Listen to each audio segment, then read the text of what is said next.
KCR Harish రావులను arrest చేసే అవకాశం ఉందా? ఉంది అని 32% మంది, లేదు అని 60% మంది, తెలియదని 3%, 11,000 మంది ఇందులో పాల్గొన్నారు. సో ముఖ్యమంత్రి రేవంత్ రెడ్డి ఫోన్ ట్యాపింగ్ కేసుని మళ్ళా బయటికి తీసుకొచ్చారు. కేటీఆర్ హరీష్ రావులను విచారణ చేస్తాము, గ్యారంటీగా వీళ్ళని జైల్లోకి పంపించే అవకాశం ఉన్నది. అందుకే విచారణ మళ్ళా ఒక సీనియర్ సిపి సజ్జనారే డైరెక్ట్గా విచారణ చేస్తున్నారు అని అంటే ఒక 6,000 మంది ప్రొఫైల్లను కూడా పట్టుకున్నామని చెప్తున్నారు. సో ఈ నేపథ్యంలో ఇందులో వీళ్ళని ఇరికించి పంపిస్తారా అని అనుకుంటే కాదు అని వాస్తవానికి నిన్న ఆయన చెప్పాడు.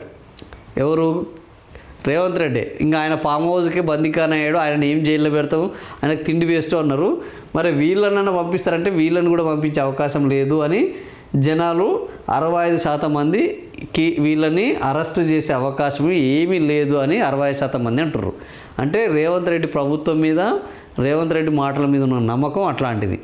సో ఇది చెప్పడం తప్ప చేసేది ఏమీ లేదు, వాళ్ళు దొరికేది ఏమీ లేదని జనాలు అయితే అభిప్రాయపడుతున్నారు.